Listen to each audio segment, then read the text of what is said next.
late M42. Callistor Prime was already dead. The only question was, how many would die with it? The hive world had held 15 billion souls before the spores fell.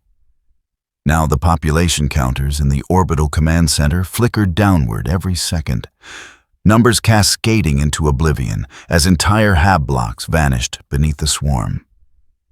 3 billion, 2.8, 2.5. Captain Ardus of the Ultramarine Second Company watched the numbers fall from the tactical display aboard the strike cruiser Blade of Calth. The hololithic projection showed Callistor Prime as a diseased organ-purple biomass spreading across continents like rot through flesh. Mycetic spores had breached the atmospheric shield 6 days prior. The Tyrannid splinter fleet had followed. The planet was lost. The Inquisition had signed the Exterminatus authorization within 12 hours of contact. But the order would not be executed until the last evacuation transport cleared the gravity well. 15 billion could not be saved. Perhaps a few million might be.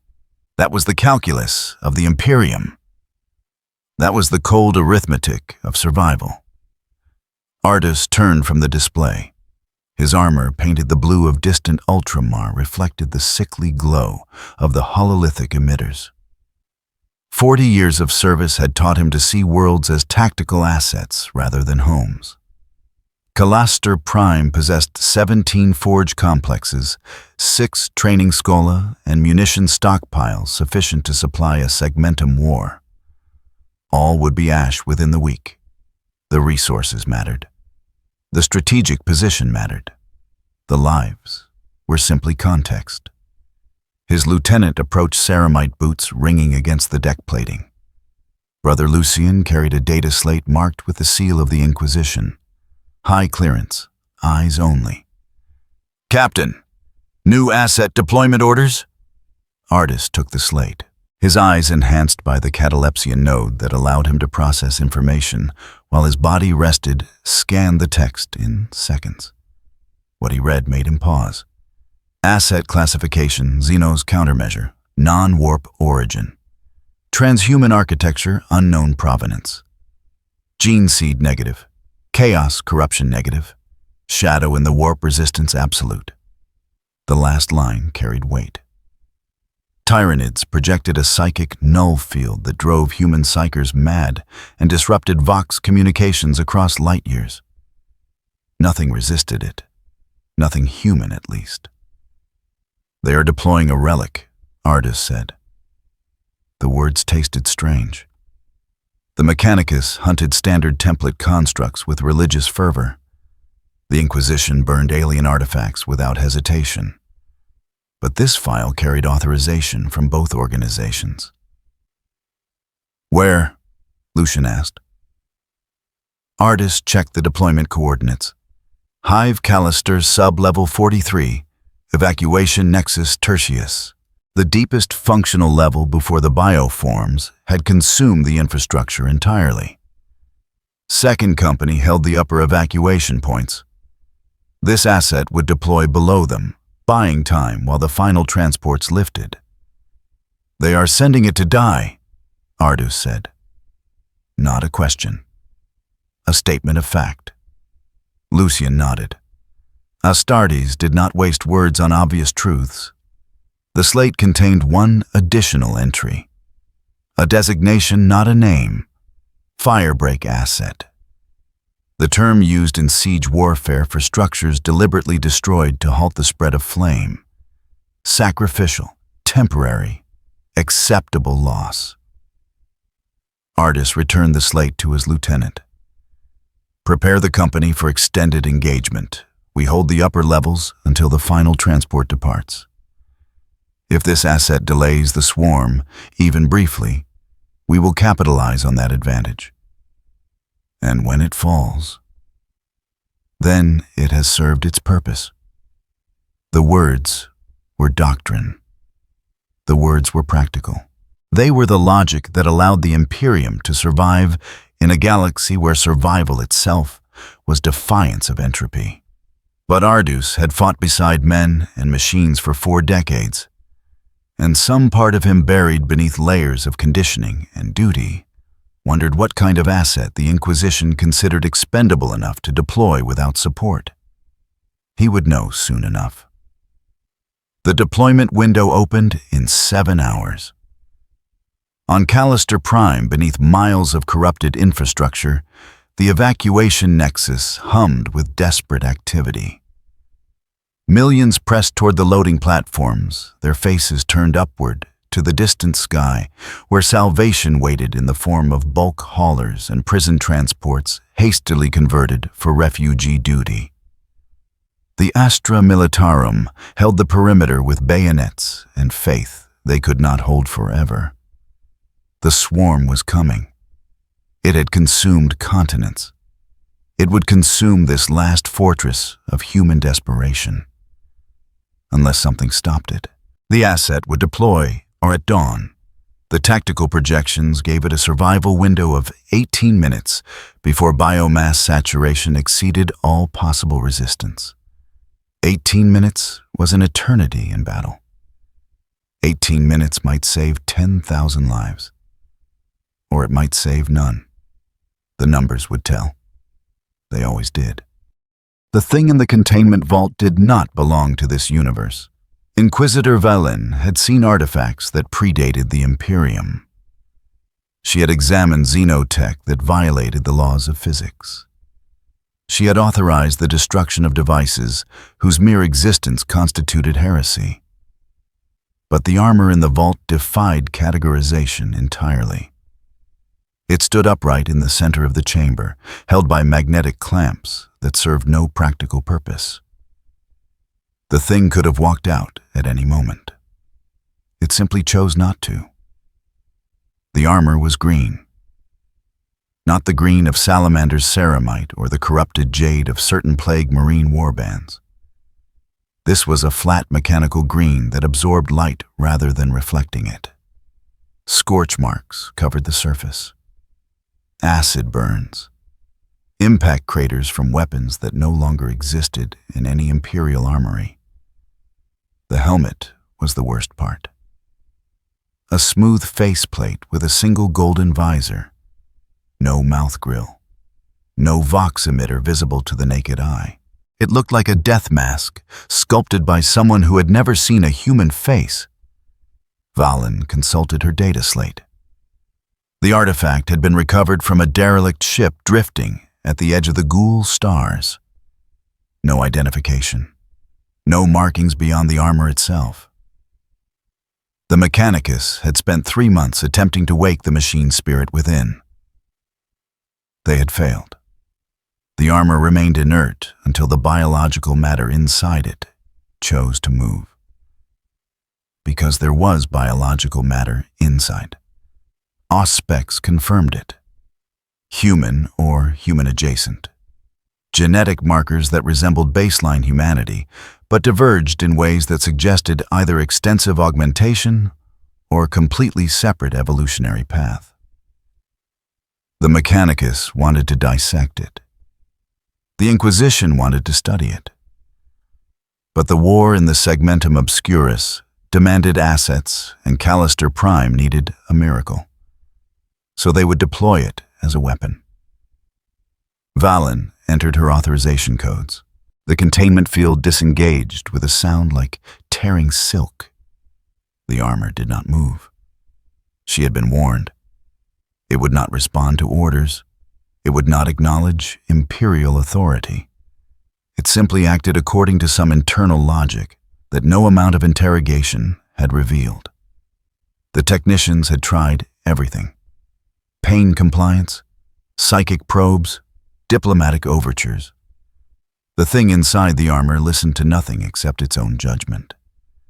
But it fought when fighting was necessary. And it fought with an efficiency that made even Astartes' combat doctrine look wasteful. "Asset," Valen said. Her voice echoed in the vault. "You will deploy to Callister Prime, Hive Level 43. Tyrannid bioforms threaten civilian evacuation. Delay them." The helmet turned, just slightly, An acknowledgement or a dismissal? Valen could not tell. She had reviewed the combat logs from previous deployments. Orc warbands, chaos cultists, Genis Stealer infiltrators. The asset engaged them all, with the same methodical precision. No wasted motion. No unnecessary risk. It killed what needed killing and ignored everything else. The Mechanicus had a theory. They believed the armor contained some fragment of Dark Age technology, a weapon system from the era before Old Night, when humanity had nearly conquered the galaxy. But the biological matter inside was wrong. Too vital. Too aware. Machines did not hesitate. This thing did. Valen closed the data slate. The Ultramarines hold the upper evacuation levels. You will operate independently below their positions. No support will be provided. No extraction is planned. The asset still had not moved. Survival probability is 0, Valen continued. Honesty at least cost nothing. You are expected to fail, but every minute you delay the swarm saves lives. That is the only metric that matters. Now the asset moved. It stepped forward magnetic clamps, releasing with sharp metallic clicks. Each step was measured, deliberate. It walked like something that had worn this armor for so long that the boundary between flesh and metal had ceased to exist. Valen stepped aside. The asset passed her without acknowledgement and walked toward the deployment bay. Its footsteps rang against the deck plating with a sound like funeral bells. She watched it go. Somewhere in the databanks, buried under layers of classification M that would outlive her career, was a single word. The only identifier the asset had ever provided when asked for a designation. Chief. Not a name, not a rank, just a statement of fact. The technicians had tried to extract more information. They had received nothing except silence. Valen closed the vault behind the asset and activated her Vox. Deployment authorized. Asset is mobile. Inform Captain Ardus that his firebreak is inbound. The response came immediately. Acknowledged. Emperor protect. Valen did not reply. The Emperor protected those who could be saved. The asset was being sent to die. Protection was not part of the equation. The drop pod hit hive level 43 like a meteorite. Metal shrieked against corroded infrastructure. Sparks cascaded through the darkness. When the hatches blew open, the figure that emerged made no sound at all. Master Chief stepped into the evacuation nexus and assessed his surroundings in the space between heartbeats. Overhead lighting flickered through toxic haze. Structural supports groaned under accumulated biomass. The air tasted of copper and rot. Civilians streamed past in ragged columns, their faces hollow with exhaustion and terror. Astra Militarum troopers lined the walls, lace guns trained on every shadow. The chief did not look at them. His helmet display was already marking threats. 3 kilometers northeast, biosignatures registered in the thousands. Gaunts moving through the transit tunnels in wave formations. 12 minutes until contact. Maybe less. A shout cut through the noise. Imperial Gothic harsh and commanding. The chief turned. Ultramarines. 4 of them advancing in textbook tactical spacing. Bolters raised. Each weapon was aimed at his center mass with the kind of precision that came from centuries of training. The lead Marine carried captain's honors on his shoulder guard. Captain Ardus. The name appeared on the chief's display, pulled from the brief tactical data the Inquisition had provided. 2nd Company. Veteran of the Plague Wars. Codex adherent. The captain's Vox amplifier made his voice sound like thunder in an enclosed space. Identify yourself. The chief stood motionless. 4 bolters. 40 rounds between them, assuming standard load. mass reactive shells designed to penetrate armor and detonate inside the target. At this range, even shields would not help. But the Ultramarines had not fired yet. They were waiting for confirmation. "Sanctioned deployment," the chief said. His voice was flat, stating fact, not seeking approval. One of the Marines to the captain's left shifted his stance slightly. Brother Lucian, according to the display. The movement was subtle but clear, ready to fire on command. Artis did not lower his weapon. "Confirm authorization." A data pulse transmitted from the chief's armor to the Ultramarines' Vox network. Inquisitorial seal, Mechanicus clearance codes, deployment orders signed by authorities whose names were redacted even in secured channels. Artis reviewed the data in silence. The bolters remained steady. Finally, the captain spoke again. "You are the asset." Not a question. The chief did not respond. "Our orders place you under tactical observation," Artis continued. "You will operate in the lower levels. We hold the upper evacuation points. Do not interfere with Astra Militarum operations. Do not engage targets above level 35. Is this understood?" The chief had read similar orders before. Different authority, different war. Same underlying assumption that assets followed commands because they were tools. He had stopped being a tool a long time ago. "Where is your evacuation bottleneck?" he asked. The question clearly surprised the Ultramarines. Artis tilted his head fractionally, the gesture barely visible through his helmet.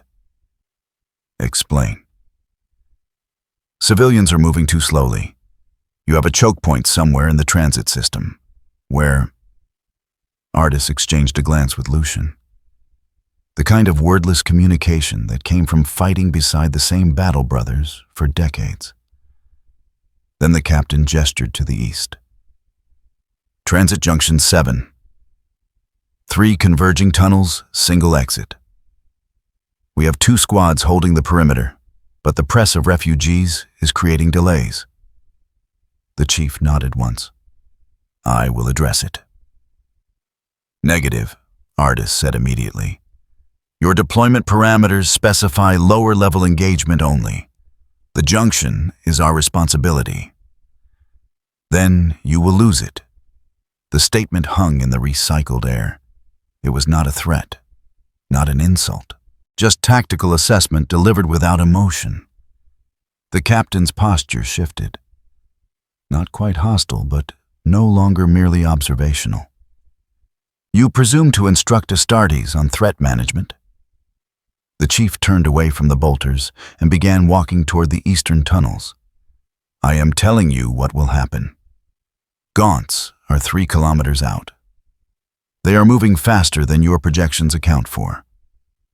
Transit Junction 7 will be overrun in 11 minutes. You can accept this information or not." Artis could have ordered him to halt. Could have opened fire. The Ultramarines had the authority and the firepower. But the captain had not survived 4 decades of warfare by ignoring tactical reality when it was presented clearly. "How do you know their speed?" Artis demanded. The chief paused, turned his head just enough that the golden visor caught the failing light. "Because I have fought them before." That was not in any of the reports, not in the inquisitorial files or the Mechanicus analysis. The thing in green armor had combat experience against Tyranids, and no one had thought to mention it. Artis made a decision. "Lucian, take 3rd Squad and reinforce Junction 7. The asset will accompany you. Observe its methods. Report deviations from projected capability." "Captain," Lucian began, but Artis cut him off with a gesture. "That is an order, brother." Lucian inclined his head in acknowledgement. The other 3 Ultramarines fell back to their assigned positions. The crowd of refugees parted around them like water around stone.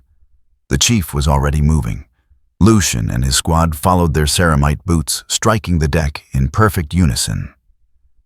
The asset did not match their rhythm. Its movements were economical, efficient. Not the parade ground precision of the Astartes, but something else. Something that suggested every motion had been calculated to preserve energy for the fight ahead. "Asset," Lucian said. "Do you have a tactical designation we should use?"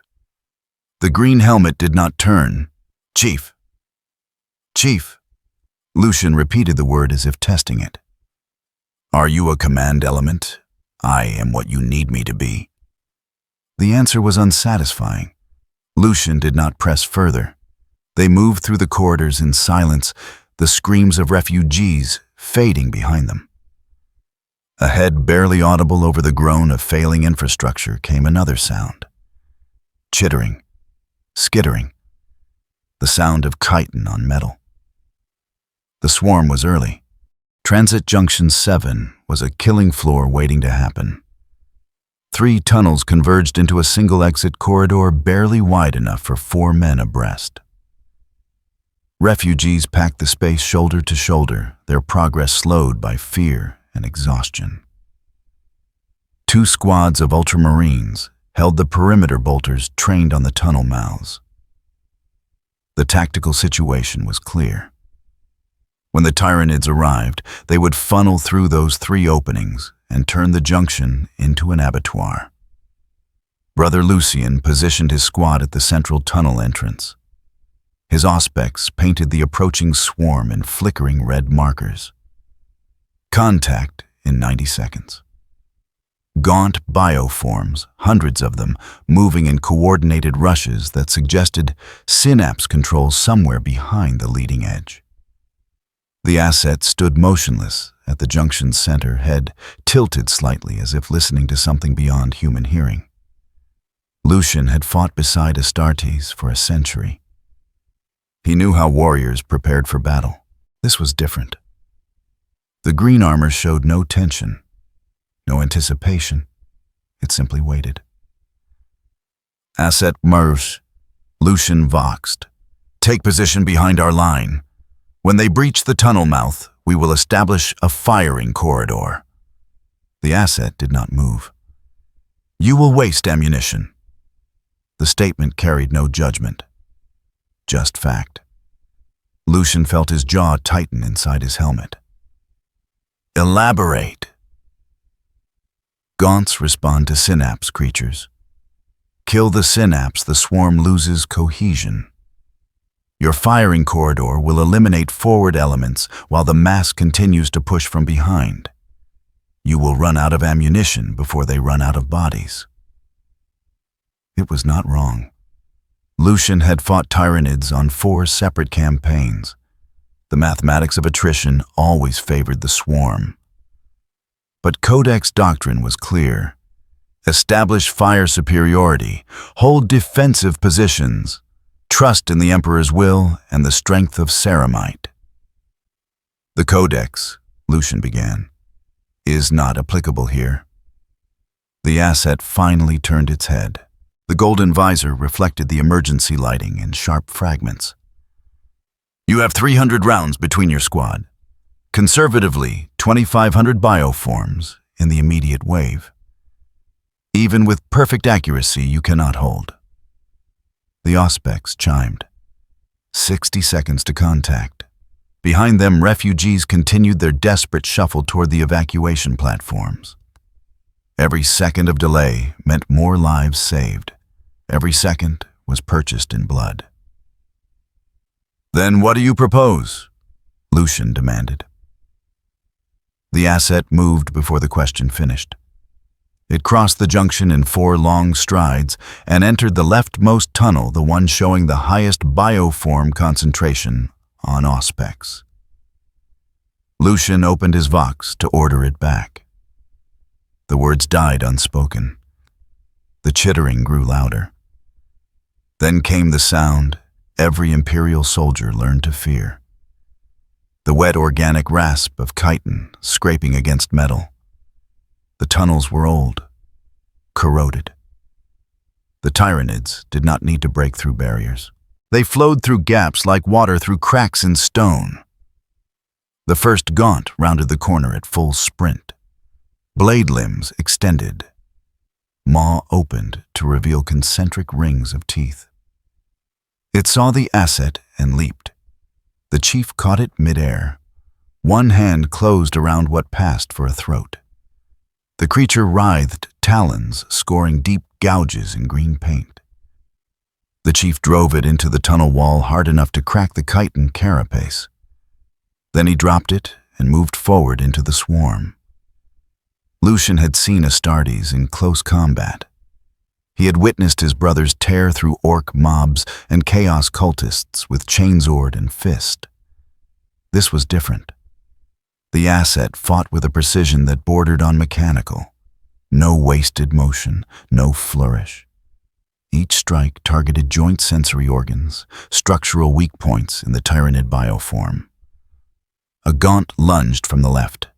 The chief sidestepped and hammered an armored fist into the creature's skull. The bone structure collapsed.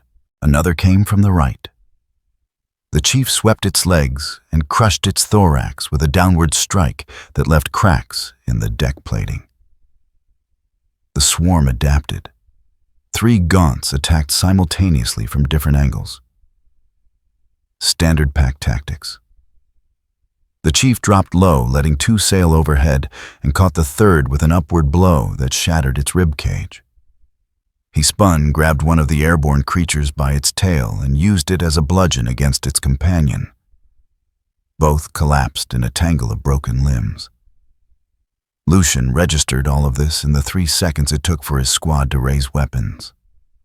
"Hold fire," he ordered. His brothers hesitated but obeyed. The asset pushed deeper into the tunnel. Gaunts swarmed around it like insects around a flame. They died without ceremony. No roars, no death screams. Just the wet crack of chitin breaking and the sound of bodies hitting metal. The chief moved through them like a scythe through grain. Then he stopped. Lucian's auspex showed why. The bioform signatures had changed. Larger mass, denser armor. A Tyranid warrior emerged from the tunnel darkness, its forearms ending in bone swords longer than a man's leg. This was Synapse. This was what coordinated the lesser swarm. The warrior moved with purpose. Not the frenzied rush of gaunts, but the calculated advance of something built to kill Astartes. It brought 2 swords down in a crossing strike that would have bisected a tank. The chief rolled under the blow and came up inside the creature's reach. What happened next took less than 2 seconds. The chief's armored hand shot upward and seized the warrior's lower left arm. There was a sound, like a tree branch snapping. The limb bent at an angle biology should not permit. The warrior's shriek was a psychic pulse that made Lucian's teeth ache even through his helmet filters. The chief ignored it. He wrenched the broken arm and used the leverage to spin the warrior into the tunnel wall. Then he struck the base of its skull 3 times in rapid succession. The third blow went through chitin and into whatever neural cluster controlled the creature's higher functions. The warrior spasmed, fell, did not rise. In the tunnels behind it, the chittering changed pitch, lost cohesion. The gaunts scattered their movements erratic. Some attacked each other. Others fled deeper into the hive. Without synapse control, they were animals. Dangerous animals, but no longer a coordinated threat. The chief stood over the warrior's corpse for a moment. Then he turned and walked back to the junction. His armor was scored with talon marks. Ichor dripped from his gauntlets. He had been in melee combat with Tyranid bioforms for 90 seconds and suffered no apparent injury. Lucian found his voice. Status operational. The asset's tone had not changed. Stating fact, nothing more. You eliminated synapse control. Yes. The Codex recommends massed fire against warrior bioforms. Close combat is inefficient against targets that size, the chief interrupted, unless you know where to strike. The neural cluster is located at the base of the skull, 3 centimeters deep, accessible if you can bypass the cranial armor. Lucian processed this. The Codex Astartes contained detailed xenobiology data on thousands of species. The Tyranid warrior's neural cluster location was documented. But the Codex recommended canon fire or melta weapons to exploit that weakness. Not hand-to-hand combat. Not precision strikes delivered while surrounded by hostile bioforms. You have fought Tyranids extensively, Lucian said. Not a question. The chief looked at him. The visor revealed nothing. Yes. Where, it does not matter. The asset moved past the Ultramarines toward the refugee columns. The junction is clear. You should consolidate your position. Lucian watched it go. Around them, his brothers maintained firing positions, but the immediate threat had collapsed. The tunnels were quiet, except for the fading sounds of disrupted gaunts killing each other in the darkness. Brother Castus approached his armor still pristine. He had not fired a single shot. None of them had. Should we pursue and eliminate the scattered elements? Negative. Lucian kept his gaze on the retreating green armor. Let them disperse. We hold this position as ordered. The asset, Castus said quietly. It fights like nothing I have seen. Lucian nodded. Report to Captain Ardus. Tell him the asset is combat effective. Tell him it knows things about Tyranid biology that are not in our tactical database. And Lucian reviewed the last 90 seconds in his memory, played back the footage his helmet had recorded, watched the asset tear through bioforms with a brutal efficiency that made even Astartes' close combat doctrine look excessive. Tell him we may need to update our assessment of acceptable losses. The evacuation was failing. Captain Ardus reviewed the tactical feed from his command post on level 32. 3 million refugees remained in the lower hive. Transport capacity allowed for 800,000 before the exterminatus window closed. The mathematics were simple, brutal, final. His vox crackled. Brother Lucian's voice cut through the static. Captain, Carnifex bioform breaching level 38. Moving toward primary evac corridor. Request heavy weapon support. Ardus checked the hololithic display. The Bio-Titan registered as a massive heat signature tearing through bulkheads like parchment. Carnifex class. 12 tons of armored muscle and rage. Standard protocol called for Devastator squad deployment. Las cannons, melta-guns, concentrated fire from prepared positions. He had no Devastators available. Every squad was committed to holding evacuation zones or clearing refugee routes. Redeployment would take 8 minutes minimum. The Carnifex would reach the evacuation corridor in 4. Negative on heavy support, Ardus replied. All units are committed. Fall back to secondary positions and establish a new defensive line. There was a pause. When Lucian spoke again, his voice carried an edge Ardus had not heard in decades of service together. The asset requests permission to engage. Ardus felt something cold settle in his chest. Not fear. Astartes knew no fear, but something close to it. Premonition, perhaps. The asset cannot eliminate a Carnifex alone. Even Terminator armor requires support against targets of that classification. It says it has done this before. Of course it had. The thing in green armor seemed to have done everything before. Ardus consulted his tactical doctrine. Carnifex bioforms required coordinated anti-armor response. They were siege creatures bred to crack fortifications and shrug off weapons fire that would liquefy lesser organisms. Sending a single combatant, regardless of capability, violated every principle of sound tactics. But sound tactics assumed he had options. "Permission granted," Artis said. "Monitor and provide fire support if opportunity presents.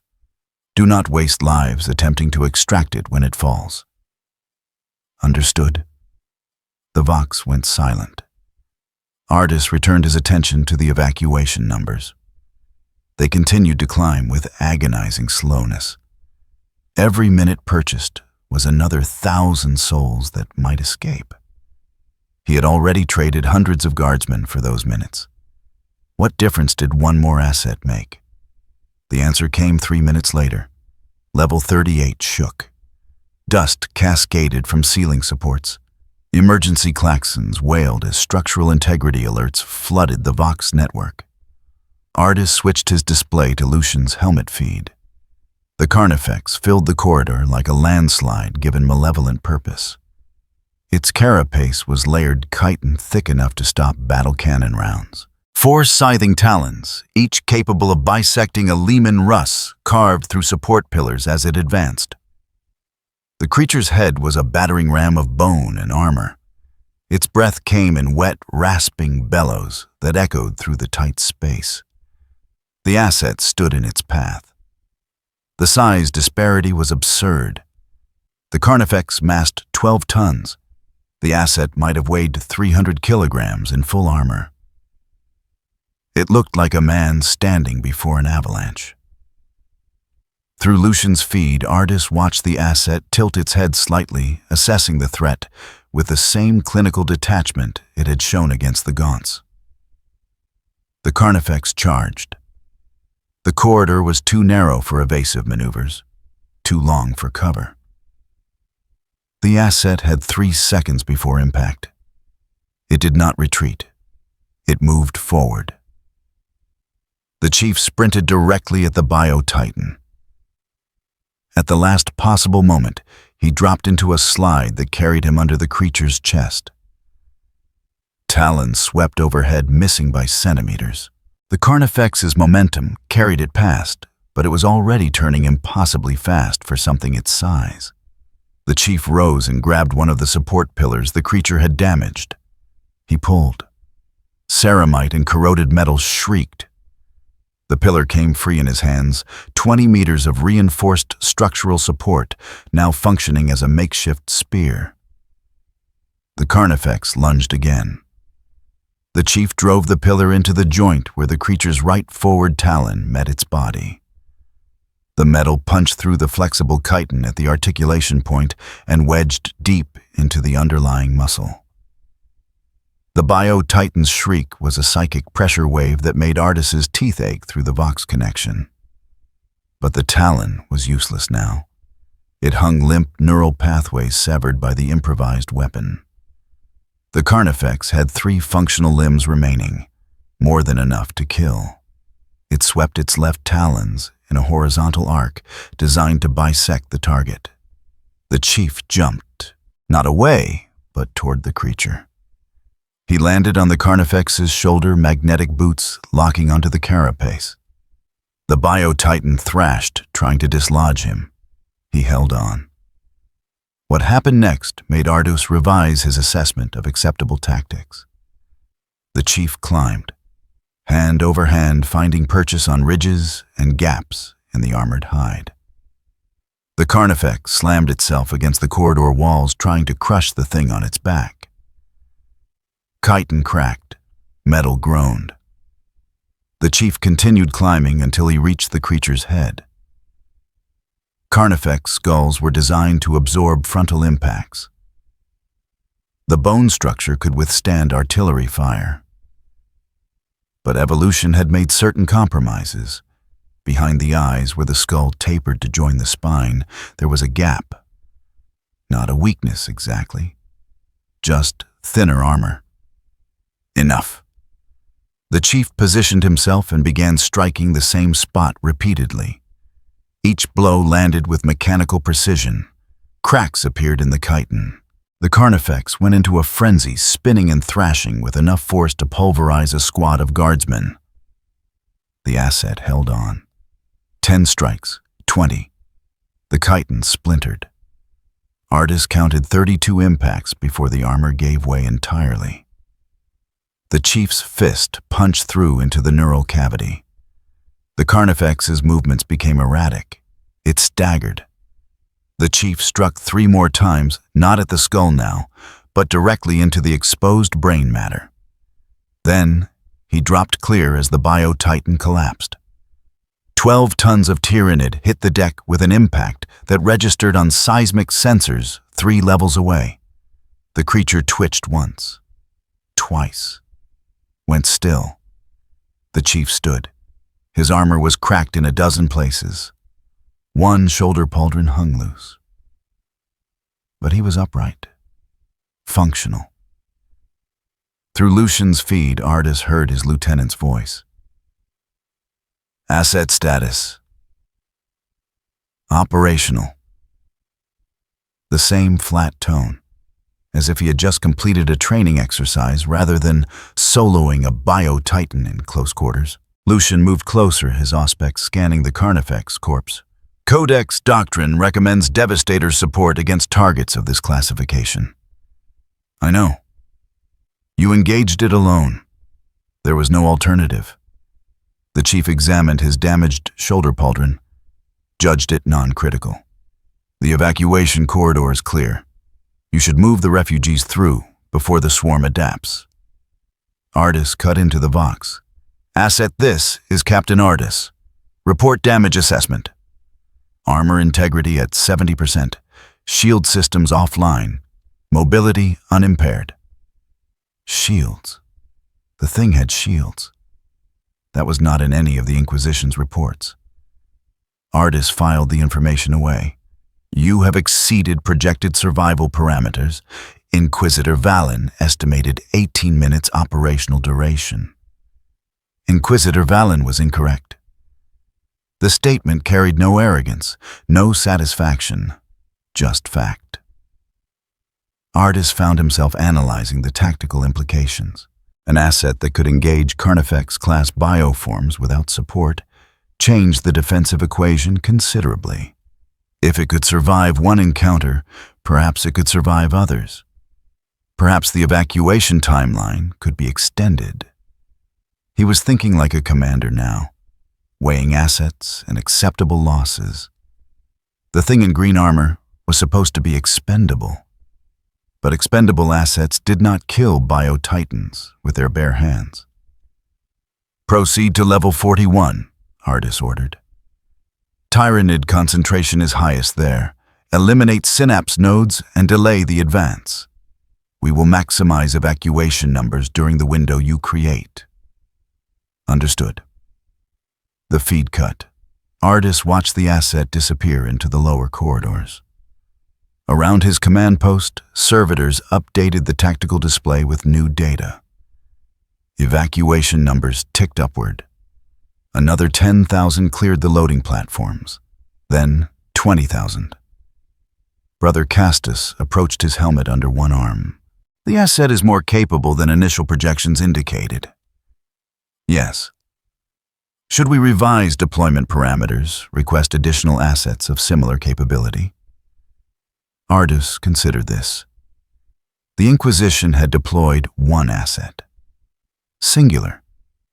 That suggested either extreme rarity or extreme value. Possibly both. No. We use what we have. The Emperor provides what is needed, and we are expected to maximize efficiency with available resources. And when the asset finally falls, it was not a question of if. Everything fell eventually. The swarm was infinite.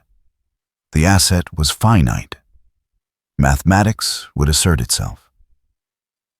Then we will have extracted maximum tactical value from its deployment, Artis said. And the Imperium will be better served by its sacrifice than by its preservation. Castus nodded. It was the correct answer. The only answer that made sense in a galaxy where billions died so that trillions might survive. But Artus found himself wondering, in the part of his mind that still questioned, despite decades of conditioning, what the asset thought about acceptable losses, whether it calculated its own survival in the same cold mathematics that governed Imperial strategy, whether it cared that it was being spent like ammunition. The numbers on the display continued to climb.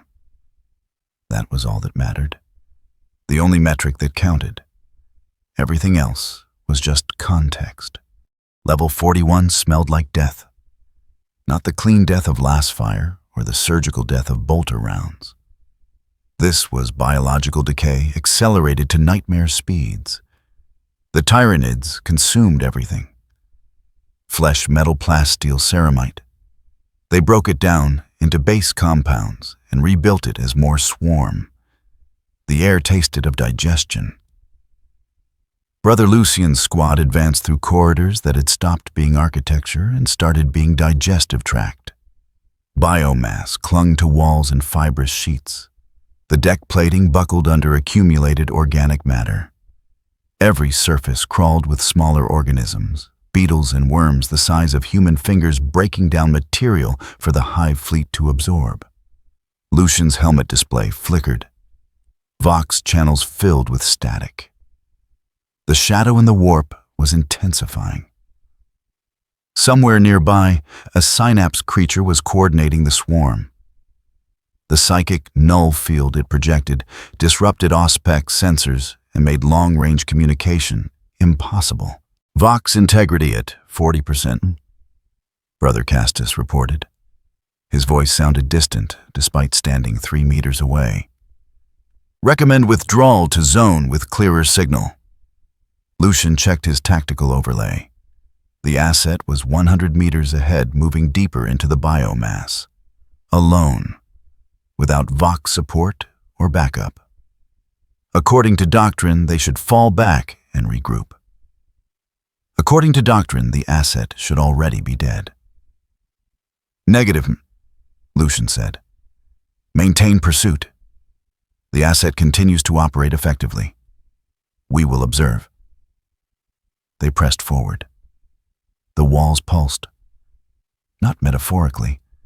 The biomass had achieved some level of pseudo-life responding to their presence, with slow contractions that made the corridor feel like a throat trying to swallow them. Lucian had fought Tyranids before, but this level of infestation was new. The swarm was not just consuming Callister Prime, it was replacing it. His helmet display went dark, then returned, then died again. The shadow in the warp was overwhelming his armor's machine spirit. Beside him, Castus staggered. Brother Theron dropped to one knee, hands pressed against his helmet. Pressure, Theron managed. His voice was thick with pain. The shadow. It is like drowning. Lucian felt it too. A weight behind his eyes. A sensation of vast alien hunger pressing against his mind from all directions. The Tyranid hive consciousness was not intelligent in any way humans understood intelligence. It was appetite given form. The desire to consume elevated to cosmic purpose. Being near synapse creatures meant being exposed to that hunger directly. Astartes were trained to resist psychic attack, conditioned against fear. But the shadow in the warp was not an attack.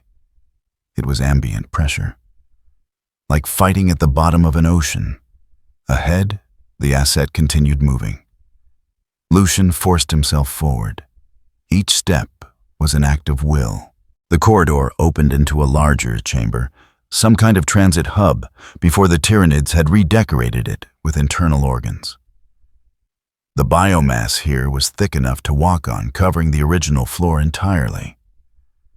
At the center of the chamber stood a Tyranid warrior, larger than the one the asset had killed in the tunnels.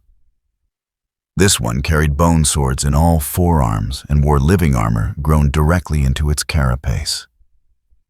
This was Synapse, This was the source of the psychic pressure. The asset walked toward it. Lucian tried to raise his bolter. His arms felt like they were moving through syrup. The shadow pressed down harder. He saw Castus fall completely, going prone on the biomass floor. Theron was on his knees, vomiting inside his helmet. The asset did not slow down. That was impossible. Lucian had witnessed librarians collapse under lighter shadow pressure than this. Unaugmented humans died from brain hemorrhages when exposed to synapse fields. Even Astartes required mental conditioning and ritual preparation to function near warrior-class organisms. The thing in green armor acted like the shadow did not exist. The warrior noticed its approach. 4 eyes tracked the asset's movement. The creature raised its swords in a stance that suggested tactical awareness beyond simple instinct. This was not a mindless drone. This was a commander organism capable of independent thought and battlefield adaptation. The chief did not break stride. He closed the distance in seconds.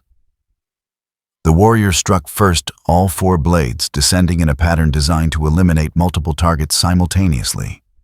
The chief sidestepped 2 blades and caught the third on his armored forearm. The 4th scored a deep gouge across his chest plate. He did not react to the damage. His counterstrike was immediate, a straight punch to the warrior's central mass.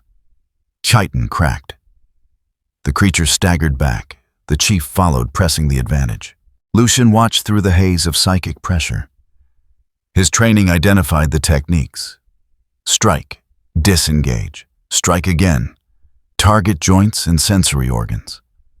But there was something else. Something in the way the asset moved that suggested absolute focus. No hesitation, no doubt, no fear. The warrior was stronger. Its bone swords could cut through tank armor. Its natural armor could deflect bolter fire. But the chief fought with a precision that turned every exchange into calculated risk. He took hits that would have killed guardsmen and kept moving.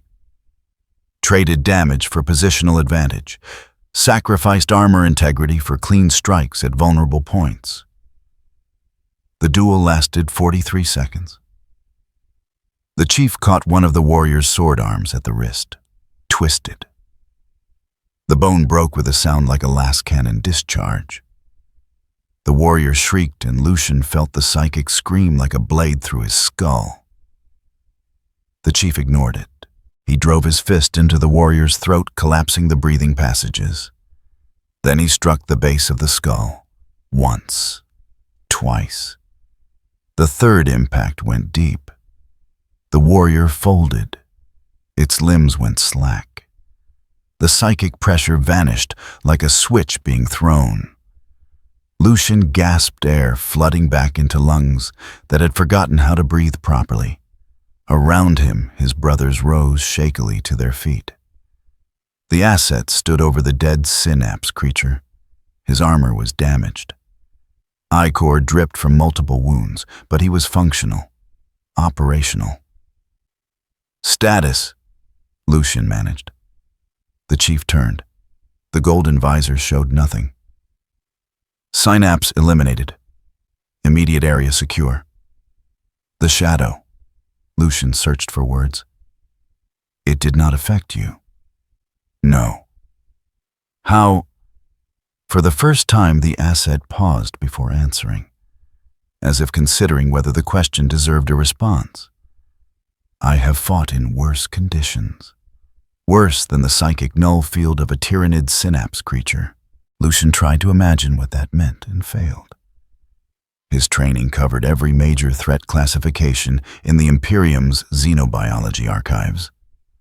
Nothing generated psychic pressure equivalent to tyrannid synapse organisms except warp entities themselves. You have fought demons, Lucian said. Not a question. The chief did not confirm or deny. He simply turned and began walking toward the chamber's far exit. The swarm will reorganize. You should reinforce your positions before they adapt.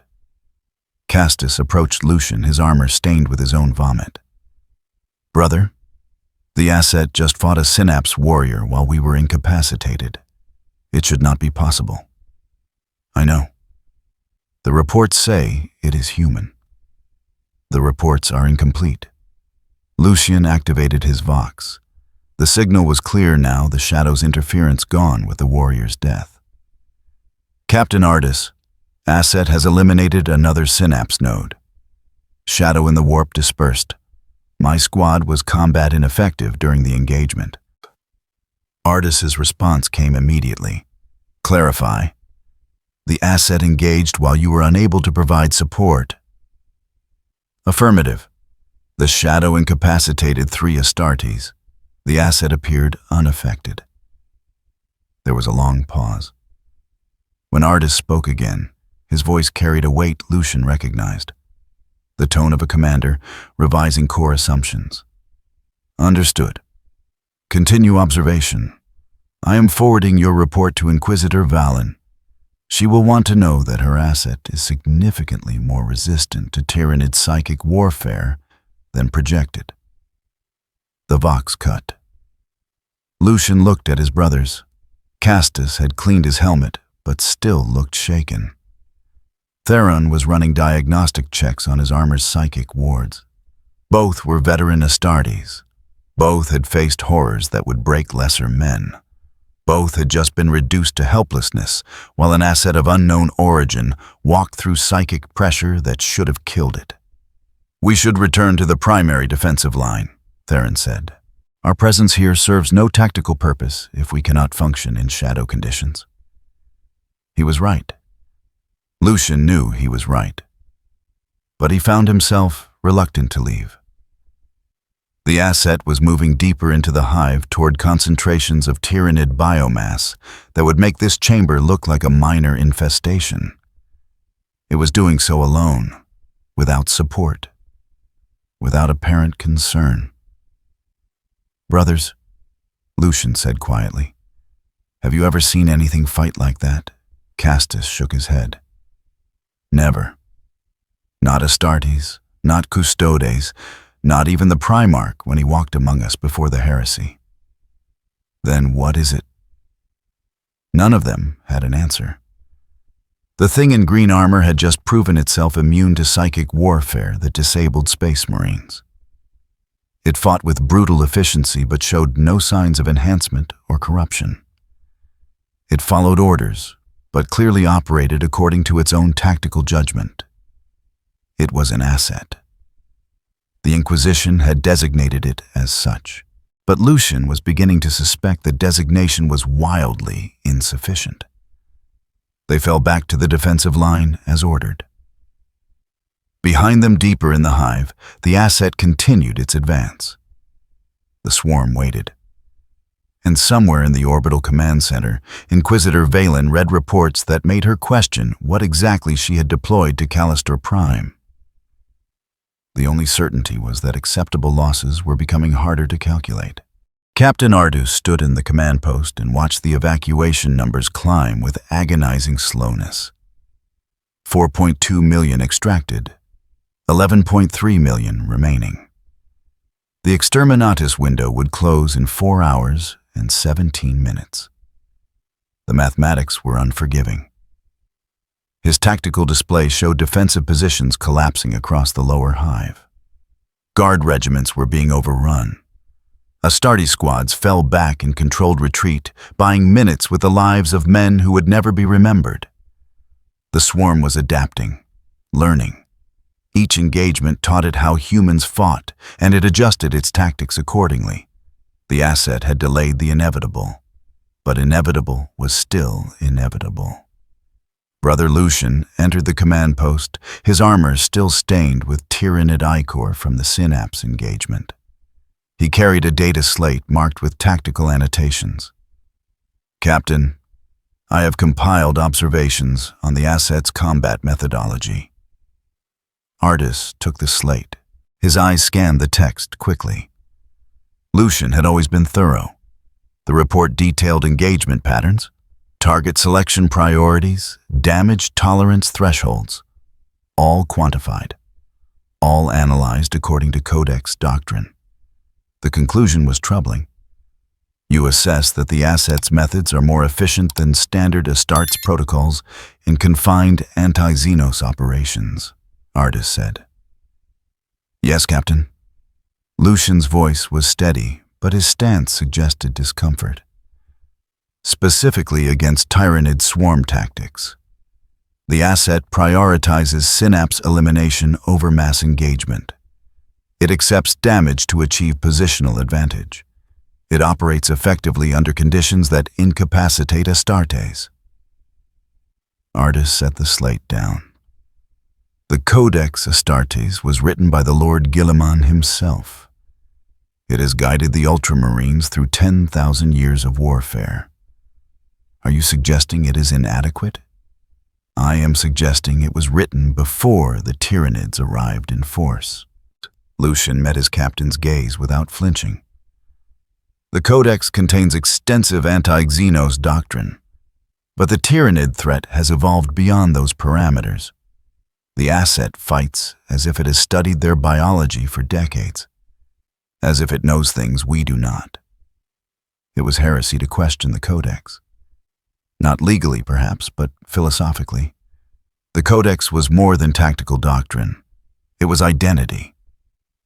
To be ultramarine was to embody the wisdom of the Primarch in all things. But Artis had not survived 4 decades by ignoring tactical reality. Summon the asset, he said. Lucian hesitated. It is currently engaged at level 43, eliminating another synapse concentration. I am aware. When it completes that objective, have it report here. I wish to speak with it directly. 23 minutes later, the asset entered the command post. Its armor was catastrophically damaged. The right shoulder pauldron was missing entirely. Deep gouges crossed the chest plate. One leg servo sparked intermittently, but it moved without apparent difficulty. Artis dismissed his staff with a gesture. Only Lucian remained.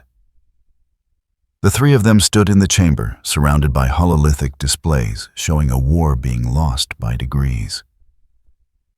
Asset, Artis began. You have exceeded all projected survival parameters.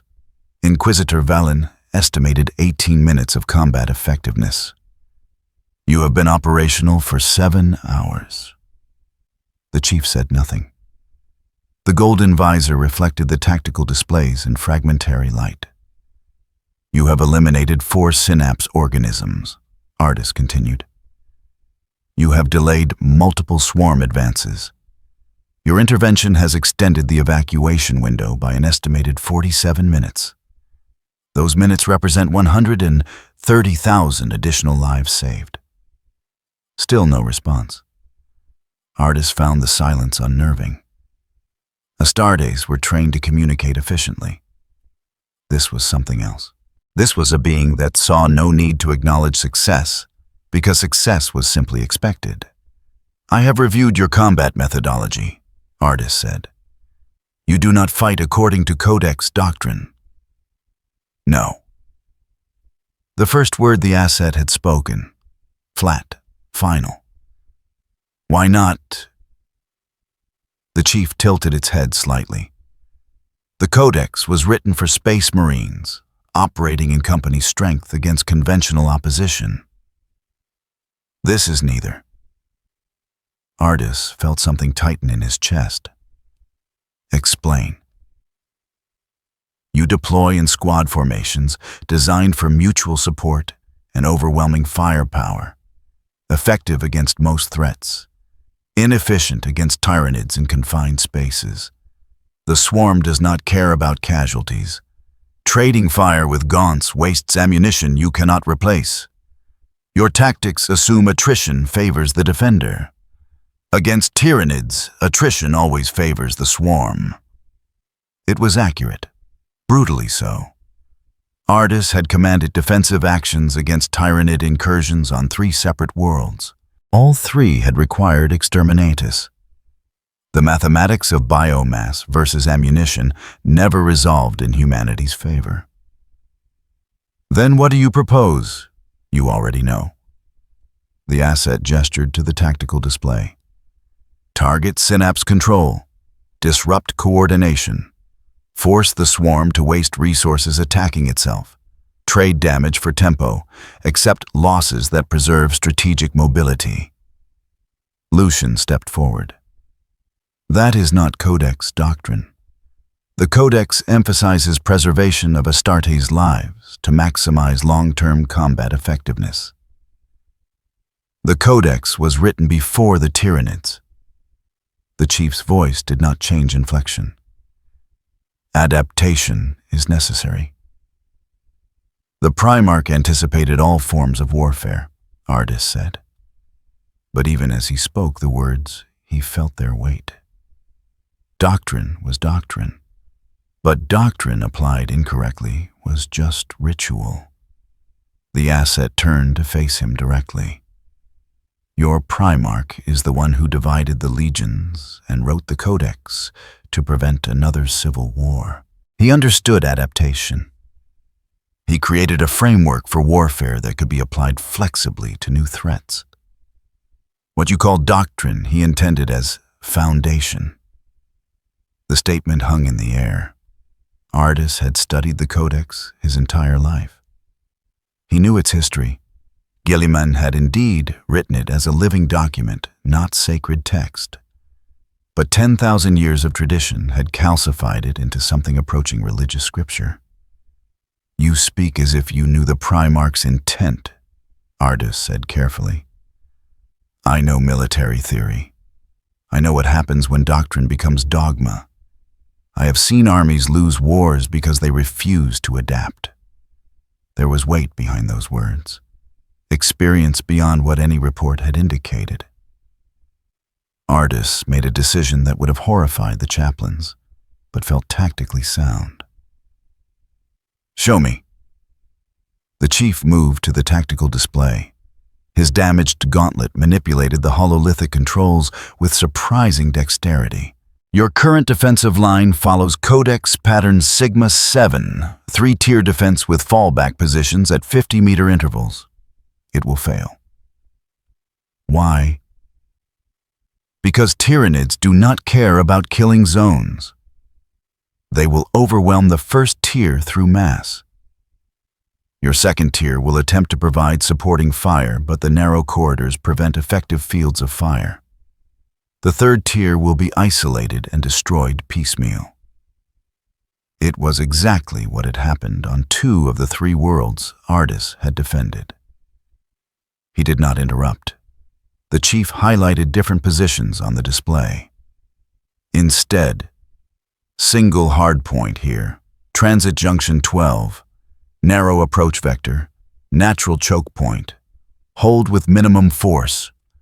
Place your actual defensive strength here and here, flanking positions. When the swarm commits to the choke point, hit the synapse creatures from the sides. Break coordination. Let the swarm collapse into itself.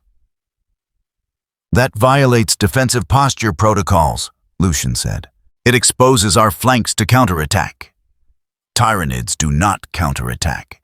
They mass and push. Use that predictability against them. Ardis studied the proposed positions.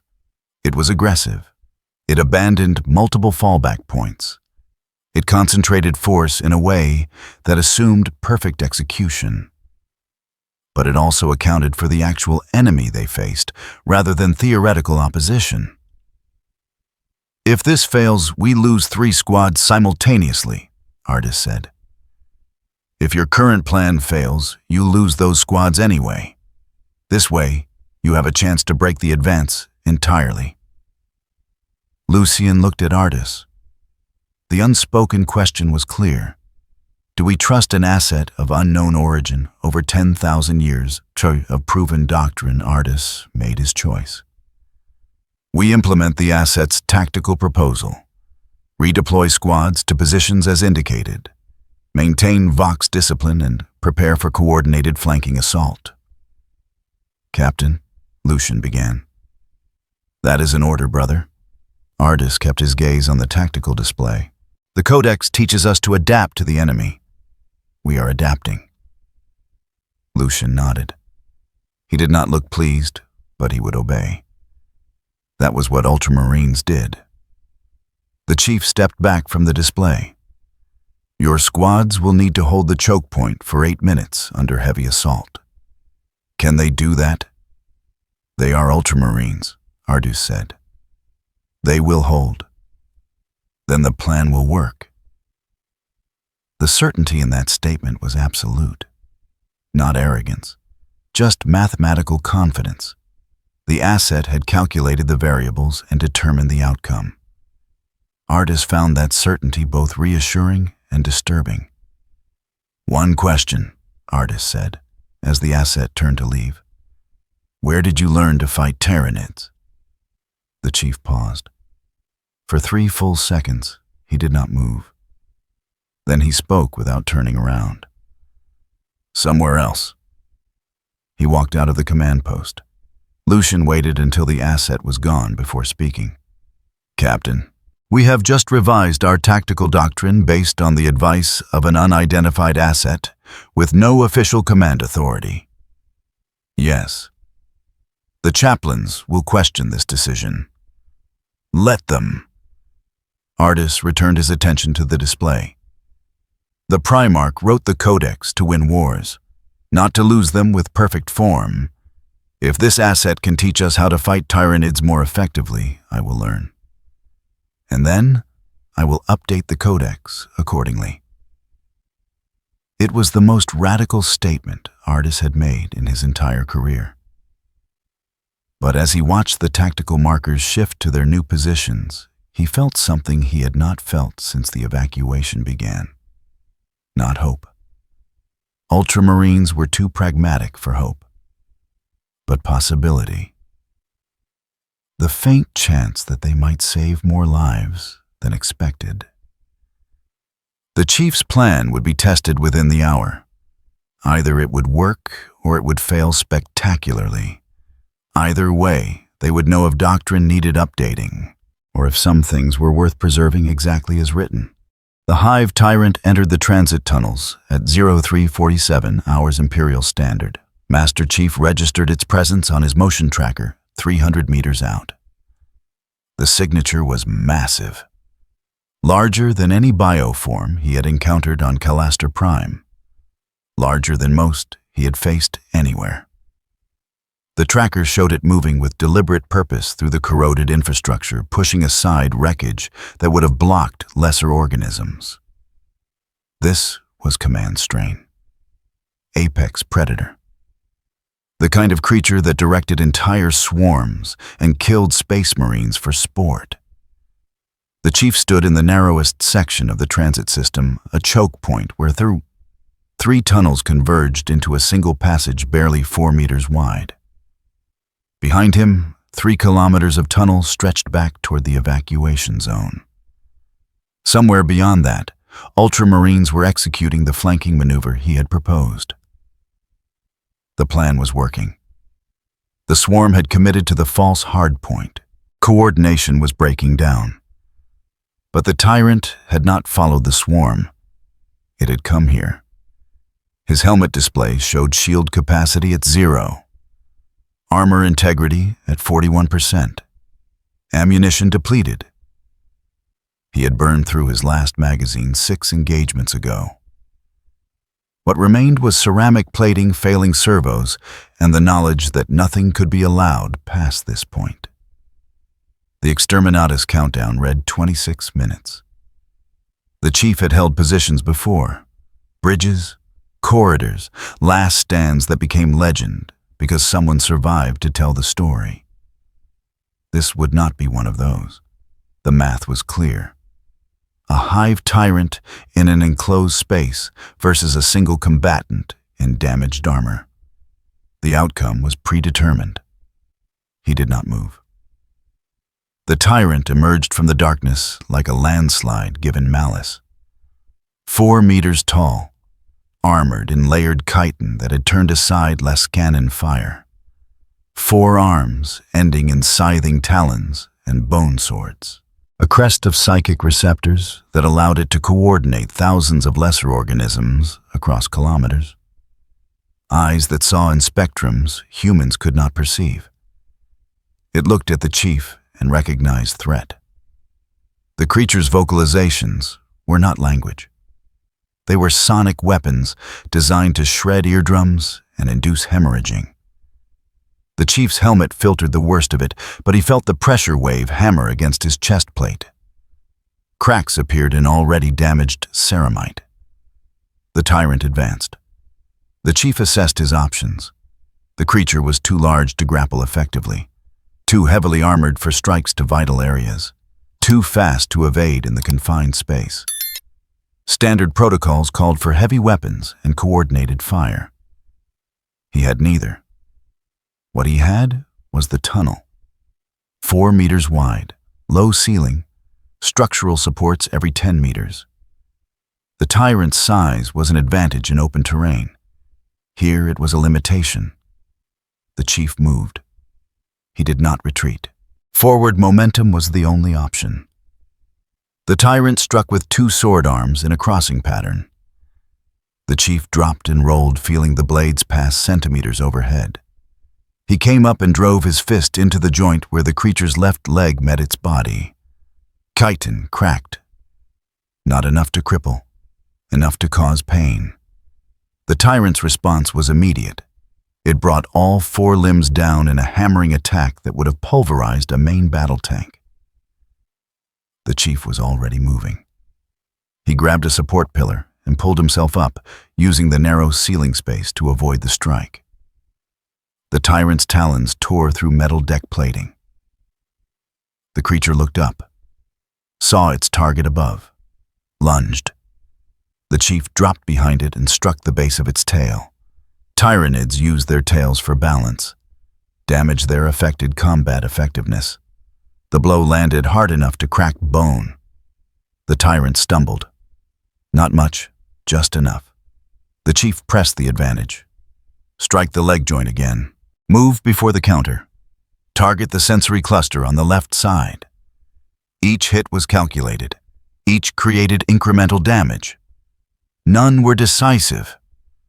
But decisive was not the objective. Time was the objective. The exterminatus countdown read 23 minutes. The tyrant adapted. It stopped trying to track the chief's movement and started attacking the space itself. Talons ripped through support columns. Bone swords carved through walls. The tunnel structure groaned under the assault. The creature was attempting to collapse the passage and eliminate its opponent through environmental destruction. The chief felt a support beam give way above him. He rolled as debris cascaded down. A chunk of corroded metal caught his damaged shoulder. Servo motors sparked and died. His right arm hung useless. One-handed now. The tyrant still had 4 functional limbs. The math was getting worse. He adjusted, used his good arm to grab another support pillar, swung around it, and delivered a kick to the tyrant's head. The creature's crest shattered partially. Psychic feedback washed through the tunnel like a pressure wave. Somewhere distant, the chief heard gaunts shrieking as their coordination faltered.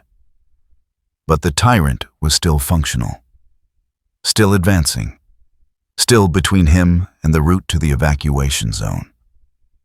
The chief backed up 3 steps, felt the tunnel wall against his shoulders. Nowhere left to maneuver. The tyrant recognized the situation. Its vocalizations changed pitch. Not aggression now, satisfaction. The prey was cornered. It lunged. The chief did not try to dodge. He pushed forward inside the creature's reach. Felt talons tear through his back armor. Felt bone swords puncture his side. Pain was information. Information could be processed later. He seized the tyrant's crest with his functioning hand. The psychic receptors were delicate compared to the rest of the creature's biology, necessary for swarm coordination. vulnerable. The chief pulled. Chitin tore. Organic matter ripped. The tyrant's shriek was a psychic detonation that would have killed unaugmented humans instantly. The chief held on, pulled harder, felt the crest separate from the skull in a spray of ichor. The creature went berserk. It thrashed without coordination or purpose. Blind rage replacing tactical awareness. The chief was thrown against the tunnel wall. His helmet display cracked. Systems died in cascading failure. But the tyrant was disabled. Its connection to the hive mind severed. It was dying, and it knew. The chief stood. His right arm was dead weight. His left side leaked fluids that were probably important. His helmet display showed critical failures across every system. The tyrant was still moving. Slower now, confused. It turned toward him, and even through the pain and system failures, the chief saw something in its eyes. Not intelligence exactly, but recognition. One apex predator acknowledging another. He limped forward. The creature tried to raise its sword arms. Too slow, too damaged. The chief grabbed an exposed section of neck where the crest had torn away and drove his thumb into the neural column. The tyrant shuddered, went still, collapsed with an impact that shook the entire tunnel section. The chief stood over it for 3 seconds. 4. Confirming the kill. Then he turned and began walking back toward the evacuation zone. Each step was measured, deliberate. His armor was failing. His body was failing. But there were still people behind him. Still refugees who needed time to reach the transports. The tyrant was dead, but the swarm would reorganize. More synapse creatures would arrive. He would meet them. The exterminator's countdown read 18 minutes. His vox crackled to life. Captain Artis's voice cut through static. Asset. We registered a massive psychic disruption at your position. Status. The chief tried to respond. His vox emitter was damaged. He keyed the emergency beacon instead. 2 pulses, operational. Understood. The flanking maneuver was successful. We eliminated the synapse concentration. The swarm is in full retreat from this sector. Evacuation is proceeding ahead of schedule. Good. That was good. The chief kept walking. His vision was narrowing. The helmet display had gone completely dark. He was navigating by memory and motion tracker. Asset, your biosigns are critical. Cease operations and proceed to extraction point. There was no extraction point. There had never been an extraction point. The chief had understood that from the beginning. Firebreak assets were not extracted. They were expended. He did not respond, just kept walking. Behind him, the tunnel groaned. The damage from the tyrant fight was propagating. Support structures were failing. The entire section would collapse within minutes. The chief increased his pace despite the pain. Collapse was acceptable as long as it happened behind him, as long as it did not reach the evacuation routes. His motion tracker showed more biosignatures ahead. Smaller, faster. Gaunts, probably, drawn by the tyrant's death, coming to investigate. The chief checked his weapons. No ammunition, no grenades. His right arm was non-functional. His left was barely better. He had fought with less. The gaunts rounded the corner in a wave. 20 of them at least. They saw him and charged. The chief braced against the tunnel wall and met them. It was not elegant. There was no technique, just brutal application of mass and leverage. He caught the first gaunt and used it as a bludgeon, swung it into 2 others, dropped it and grabbed another. His damaged armor was a weapon now. Sharp edges where plating had torn away, weight where servos had frozen. The gaunts died. Not quickly, not cleanly, but they died. When the last one fell, the chief was on his knees. He could not remember falling. His helmet was cracked open on one side. Real air toxic with biomass spores filled his lungs.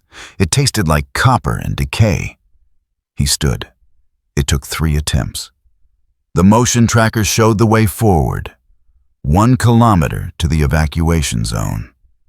He could see it on the display, see the mass of refugees still boarding transports, still escaping, still alive because he had bought them time. The chief walked. 1 step, another.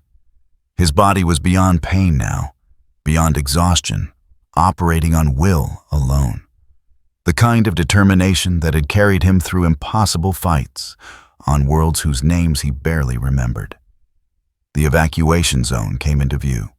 Lights, movement, ultramarines in blue armor directing the final boarding operations. They saw him approaching and several raised their bolters. Then they recognized the green armor, the golden visor. Brother Lucian moved to intercept. Asset, you are critically damaged. Medical support. Time, the chief said. His voice was rough. The Vox emitter was dead. He was speaking through the cracked helmet with his actual voice. Lucian checked his chronometer. 12 minutes until exterminatus initiation. Final transport departs in 8. 8 minutes. The chief nodded. That was enough. The swarm would not reorganize in 8 minutes. The evacuation would succeed. He had held the line. You need to board, Lucian said. The Inquisition did not authorize your termination. You are to be recovered for study. The chief looked at the transport, then at his armor. The damage was catastrophic. He would not survive decontamination protocols, would not survive extraction from the armor. The Mechanicus would find a corpse inside a shell of ceramite and circuitry. That was acceptable. Negative, he said. I will remain until the final transport departs. Asset that is not a request. The chief turned to face the tunnel he had just cleared. If anything comes through, I will stop it. Lucian was silent. Then he nodded. Understood. Emperor, protect Asset. The chief did not respond. He simply stood at the entrance to the evacuation zone and waited. Behind him, the last refugees boarded. The transports lifted. The sound of engines faded. The exterminatus countdown read 4 minutes. Brother Lucian and his squad boarded the final transport. They left the Asset standing alone in the empty evacuation zone. A single figure in shattered green armor facing the darkness one last time. The transport ascended, broke atmosphere, achieved orbital velocity. On the surface, the chief stood watch until the end. When the exterminatus protocols initiated, Callister Prime burned. 15 billion souls had died there. 4.8 million had escaped. One Asset had purchased their survival with 18 minutes and 43 seconds of sustained combat against impossible odds. The Inquisition classified the entire operation. Captain Ardis filed a combat report that was immediately sealed. The Mechanicus received nothing but wreckage to study. In the official records, Callister Prime fell to Tyranid assault. Standard procedure, acceptable losses, no anomalies noted. But in the personal logs of 40 Ultramarines who had witnessed something they could not explain, a single entry appeared. Brief, factual, impossible to verify, the Asset held the line. And, because it did, others lived. The transport broke atmosphere 17 seconds before Callister Prime began to burn. Brother Lucian stood in the crew compartment, locked to the deck, as the vessel accelerated away from the dying world. Through the viewport, he watched the planet shrink. From orbit, it looked almost peaceful. Cloud formations, continent outlines. The kind of view that made people forget 15 billion souls had lived there. Had lived. Past tense now. The exterminatus protocols were executing with mechanical precision. Cyclonic torpedoes penetrated the crust. Plasma charges ignited at tectonic fault lines. The planet's core would destabilize within the hour. By dawn, Callisto Prime would be a debris field spreading through the system. Standard procedure. Acceptable losses. Captain Ardus entered the compartment, his armor still bearing scorch marks from the final engagement.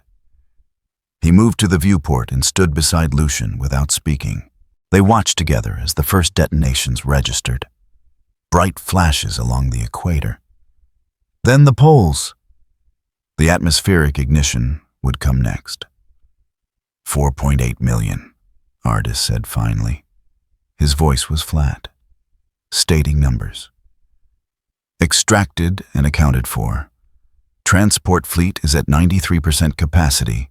No significant losses during final departure. Lucian nodded. He had reviewed the same data. 4.8 million out of 15 billion. The mathematics were brutal.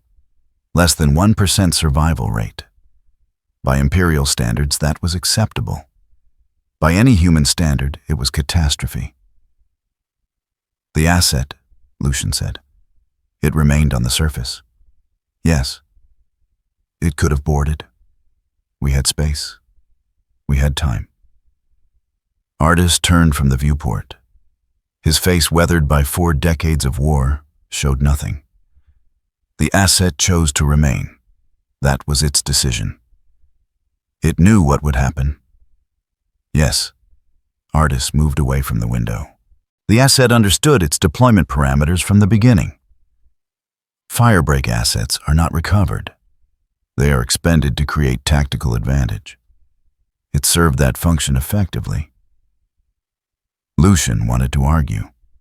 Wanted to say that something capable of killing a hive tyrant in single combat deserved better than classification as expendable material.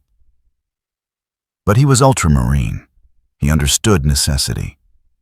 The evacuation had succeeded because the asset bought them time. That was the only metric that mattered. The Inquisition will want a full report, Lucian said. They will receive one. Ardus gestured to a data slate on the chamber's tactical table. I have already prepared the documentation. Combat performance, tactical innovations, observed capabilities, all classified at the highest level. Will they deploy more assets of similar capability? Unknown. The Inquisition does not share strategic planning with company captains. Ardus paused. But I suspect we will not see another. The asset was unique. Whatever process created it is likely irreproducible. Through the viewport, Callisto Prime's atmosphere was burning now. The planet glowed like a small sun consuming itself in fire, hot enough to sterilize every microbe of tyrannid biomass. The swarm would get nothing from this world. No genetic material, no biomass to fuel further expansion. Just ash and radiation, a strategic victory, tactically inevitable, morally complicated in ways that Astartes were trained not to examine too closely. Brother Castus is compiling combat footage, Lucian said. Helmet recordings from multiple engagements. He believes future Ultramarines should study the asset's methods. Ardus considered this. The Codex. He proposes an addendum, not revision, simply additional tactical options for confined anti-Xenos operations, specifically against tyrannid swarm tactics. Lucian met his captain's gaze. We learned from it. That knowledge should not die with the asset. It was a careful statement, suggesting that the asset had taught them something was different from suggesting the codex was inadequate. The distinction mattered. Tradition mattered. But so did winning wars. Artis nodded slowly. Prepare the documentation. I will review it and forward to the librarius for evaluation. If the chaplains approve, we will incorporate the lessons learned into company training protocols. And if they do not approve, then we will have learned anyway. The codex is a tool for victory, not an obstacle to it. Artis turned back to the viewport one final time. The asset understood that. Perhaps that is the most important lesson it taught us. The planet was fully engulfed now. No more individual detonations, just a sphere of fire consuming everything it had once been: cities, hives. The billions who had lived and worked and died there, all reduced to component atoms. Somewhere in that fire, buried under kilometers of collapsing infrastructure, the asset's remains were being vaporized. The green armor, the golden visor, whatever human or transhuman biology had piloted that shell. All of it becoming plasma and memory. Lucian found himself wondering if the asset had family, friends, people who would mourn its loss. The Inquisition files contained no personal information, no name beyond the designation, no history. It had appeared fought and died without anyone knowing where it came from or what it had been before Calastor Prime. We should hold a remembrance, Lucian said quietly. Artis looked at him. The asset was not Astartes, not Imperial Guard, not even officially part of the Inquisition's forces. There is no protocol for memorializing assets. Then we create one. It was a bold statement. Ultramarines followed protocol. Creating new traditions was not standard practice. But Artis did not rebuke him. Instead, the captain was silent for a long moment. Very well, Artis said finally. Assemble the company. We will observe a moment of silence for the warrior who held the line. No names, no ranks. Just acknowledgement that it fought with honor and died completing its mission. Lucian inclined his head.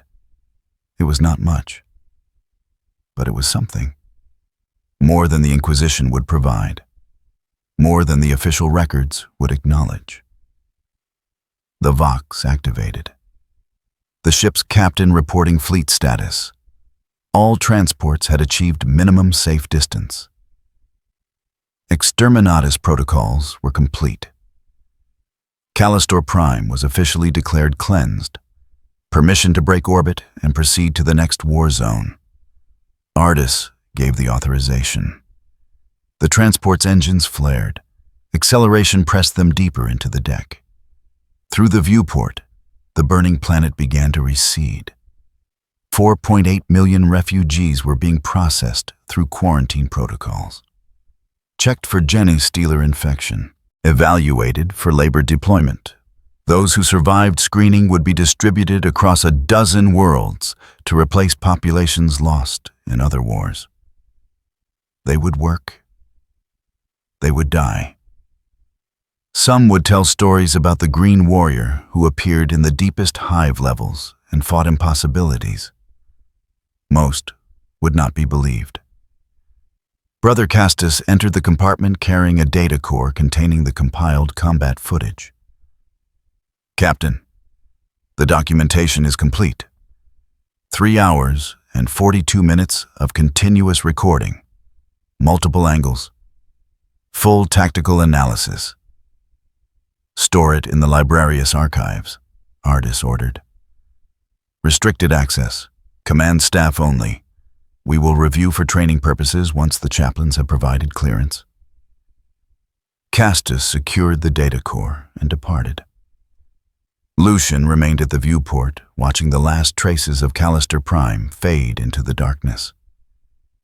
The planet was gone. The swarm had been denied. Millions had been saved. One asset had made the difference between catastrophic defeat and qualified success. He wondered if that asset had understood how much its sacrifice mattered. Whether it had fought because of duty or because of something else. Conviction, perhaps. The kind of belief that allowed someone to stand alone against annihilation. "Brother," Ardus said, "your thoughts are distant." Lucian turned from the viewport. "I was thinking about acceptable losses, Captain. About what we are willing to spend to achieve objectives. And the asset was classified as acceptable loss from deployment, but it achieved results far beyond projected parameters. It adapted. It taught us. It held when everything suggested it should fall." Lucian paused. "Perhaps our definition of acceptable needs revision." Ardus did not respond immediately. When he spoke, his voice carried weight. "The Imperium runs on calculations like this. Acceptable losses. Strategic necessity. We trade lives for time, because time is the only resource that cannot be manufactured. The asset understood this. It chose to be spent, because that spending purchased survival for millions. That does not make it acceptable." "No," Ardus agreed. "It makes it necessary. There is a difference." The transport accelerated toward the warp jump point. Behind them, Callisto Prime was debris and radiation. Ahead, another war zone waited. More worlds. More evacuations. More calculations of acceptable loss. But in the personal logs of 40 Ultramarines, a record would persist. Not in official archives, not in inquisitorial files, just in the memories of warriors who had witnessed something they could not categorize or forget. A warrior in green armor who held the line because someone had to, and when asked to retreat, had simply refused. 3 weeks after Callisto Prime became a memory, Inquisitor Valen received the final casualty reports. She sat in her office aboard the Fortress Monastery Eternal Vigil, reviewing data slates that would be sealed and forgotten within the hour. The Callisto evacuation had been classified as a qualified success. Acceptable losses within predicted parameters. No commendations issued. No investigations required. Standard Imperial accounting for a standard Imperial tragedy. The assets file lay open on her desk. What little remained of it. Most of the documentation had been purged by higher authorities. Classification levels she did not possess access to. What survived was bare facts. Deployment authorization, combat duration, confirmed termination, no name, no origin, no explanation for what it had been or where it came from. Valen had spent a career managing secrets. She knew when information was being deliberately obscured. The asset had not been a random discovery. Someone somewhere in the Imperium's vast bureaucracy had known what it was, had known what it could do, and had chosen to deploy it as a single-use weapon. The wastefulness troubled her more than she cared to admit. Her vox chimed. Captain Ardus requesting secure communication. She activated the encryption protocols, and his image appeared on the hololithic display. Inquisitor, I am transmitting the final combat assessment as requested. Valen accepted the data packet. Your initial reports were thorough, Captain.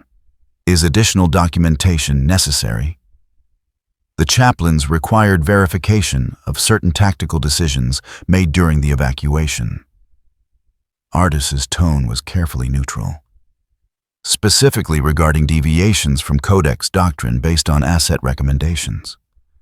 And their conclusion. The deviations were tactically sound.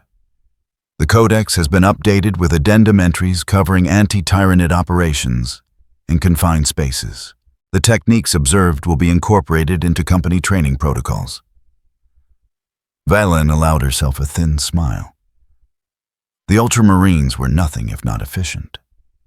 They had taken lessons from an asset of unknown origin and integrated them into 10,000 years of tradition. That was adaptation. That was how the Imperium survived. The asset exceeded all performance projections, Valen said. Your reports indicated eliminated multiple synapse organisms, engaged a hive tyrant successfully, and extended the evacuation window by nearly an hour. This suggests either significant miscalculation in our initial assessment or deliberate underestimation by previous handlers. Yes, Inquisitor. Do you have theories on its origin? Artis was silent for a moment. It fought like someone who had seen wars we cannot imagine. Techniques that were not in our databases, knowledge of tyrannid biology that exceeded Mechanicus documentation, and complete immunity to psychic phenomena that disable Astartes. Your conclusion, that we deployed something we did not understand, and that whoever created it knew exactly what they were doing. Valen nodded. That aligned with her own assessment. The asset had been too capable, too precise. Standard augmentation did not produce that level of effectiveness. Neither did Astartes conditioning or even custodian training. Will you recommend acquisition of similar assets? Artis asked. I cannot acquire what I cannot identify. Valen closed the file. The asset's origin is classified above my clearance level. I suspect it will remain classified indefinitely. What we deployed to Callister Prime may have been unique. Then the Imperium has lost a significant tactical resource. The Imperium loses significant tactical resources daily, Captain. We adapt. We continue. It was the correct answer. The only answer that made sense in an empire where billions died as rounding errors in logistics reports. But Valen found herself bothered by the waste. An asset that effective should have been preserved, studied, replicated if possible. Instead, it had been spent on a single evacuation. One final item, Inquisitor, Artis said. My men have requested permission to establish an informal memorial. Nothing official. Simply a notation in company records acknowledging the asset's contribution to the evacuation's success. Valen considered this. Memorials for non-Astartes assets were not standard practice. But neither was asset performance that exceeded projections by 3 orders of magnitude. Permission granted, she said. Keep it minimal. No names, no details that might draw attention from higher authorities. Understood. Emperor, protect Inquisitor. The transmission ended. Valen sat alone in her office, surrounded by files that would be buried and wars that would be forgotten. She accessed the Callister deployment records one final time. Read through the sanitized version that would enter the official archives. Hive World Callister Prime. Tyrannid Splinter Fleet Assault. Evacuation partially successful. 4.8 million souls extracted. Planetary Exterminatus executed per protocol. Ultramarines 2nd Company commended for exemplary performance under adverse conditions. No mention of green armor, no mention of assets, no mention of a warrior who held impossible positions because retreat was not acceptable. She appended a single line to her personal notes, not in the official record, just in the encrypted files that would die with her. Asset Designation Chief. Combat effective beyond all parameters. Recommend investigation of origin if similar assets are encountered. Then, she sealed the file and moved to the next crisis. The Imperium did not stop for reflection.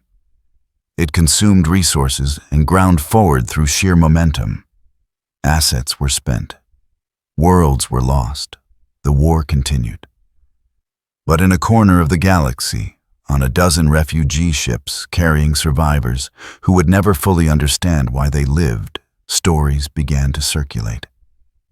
Whispered tales of a figure in damaged armor who appeared in the deepest darkness and fought impossibilities, who asked no names, who offered no explanations, who simply stood between the swarm and the innocent until everyone else could escape. Most listeners dismissed the stories as trauma-induced delusion, grief mixed with exhaustion, the mind's attempt to make sense of senseless horror by inventing heroes. But in the personal logs of 40 ultramarines who had witnessed what they could not explain, a different record existed. Objective, factual, undeniable. The asset was real. It fought with honor. It held the line when all tactical projections indicated failure. And when given the opportunity to retreat, it chose to remain. Not because of orders, not because of doctrine, because there were people behind it who needed time to survive. Brother Lucian reviewed his own logs 3 months after Callistor Prime. He had fought in 73 separate campaigns across 4 decades of service. He had witnessed Space Marine captains achieve impossible victories, had seen chaplains hold positions against overwhelming odds through faith alone. But he had never seen anything fight the way the asset fought. He added a final notation to his personal records, a single sentence that summarized everything he had observed. It was not Astartes, it was not Custodian, but it understood what it meant to hold the line. The file was sealed, encrypted, buried under layers of classification that ensured it would never reach official archives. But it existed, a ghost in the machine, a testament to something the Imperium had deployed and destroyed without ever truly understanding what it was. In the grand calculus of imperial warfare, Callistor Prime was a footnote. 4.8 million saved out of 15 billion lost. Acceptable by any metric, tragic by all measurements of human cost. But for those who survived, for those who had seen the warrior in green armor stand alone against the swarm, the evacuation was something else. It was proof that even in the grim darkness of the far future, even in a galaxy where there was only war, individuals still mattered. That one person, properly positioned and sufficiently determined, could change outcomes that probability declared inevitable. The asset had changed nothing about the Imperium, had not reformed doctrine or revolutionized warfare. It had simply bought time for people who needed it, held ground that should have fallen, refused to accept that some lives were worth more than others. In a universe built on calculations of acceptable loss, that refusal had been quietly revolutionary. The records were sealed. The asset was destroyed. The war ground on. But somewhere in the darkness between stars, in the space where memory and myth intersect, a story persisted. Of a silent warrior who arrived without explanation and departed without recognition. Who asked only one question, "Where is your evacuation bottleneck?" and then held that position until everyone else was safe. The line had been held. The people survived. Everything else was just accounting.